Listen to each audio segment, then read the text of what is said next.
Hey guys, Cam Rouston here. I'm back, 2 wins in.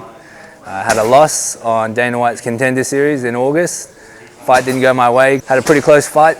Won the second round, lost the first and the third round against a very tough guy, Torres Finney, who finished his first Contender Series opponent and then finished his third Contender Series opponent.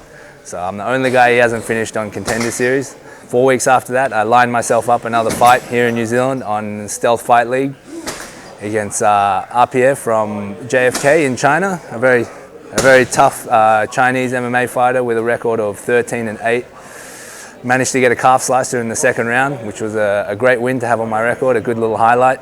Didn't have much of a camp for that, just basically rolled in from Contender Series into about 3 or 4 weeks of training and then just did a weight cut and banged it out.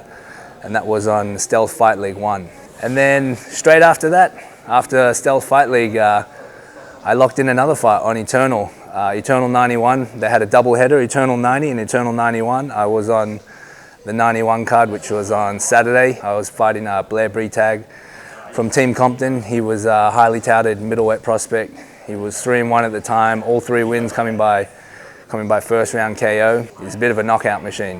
That was a tough fight. Well, when I went in there, I had a bit of a game plan, but I looked at him across the ring. I saw the look in his eyes he gave me, and I thought, nah, we're going with a different game plan. We're gonna have to put him through the washing machine and see how it goes. And I decided to set a pace, and if he could keep the pace, it was going to be.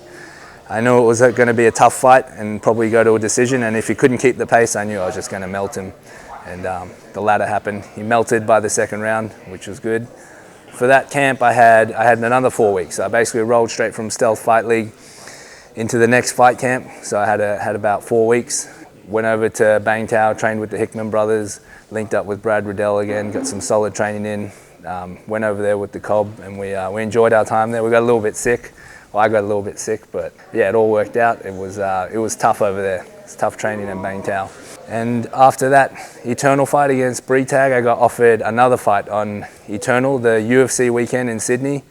They're going to run Eternal 92. I'll be fighting Alfred Stoddart at middleweight, so 84 kilos. We're both Sydney boys. Obviously, I live in New Zealand and train out of City Kickboxing, but he fights out of SBG and he lives in Sydney, so it's going to be, I think we're the people's main event. 2 Sydney boys. We're going to sell out the show.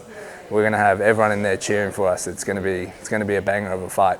Coming off a loss on Contender Series, I've seen a lot of guys who've lost on Contender Series, gone out, banged out 2, 3, 4, 5 fights in the space of less than half a year, and then the UFC have signed them on short notice. I'm hoping to get something like that. You know, winning 2 fights in a row, quick succession, and going to make it 3 by February next year should put me on the UFC radar. I know they're going to have people there on Eternal when Sydney's on, because the UFC's on the next day. I know they're going to have people there watching, so I'll look to go and make a statement, get a nice win, get back on their radar, so they can see what everyone knows I can do, what I know I can do.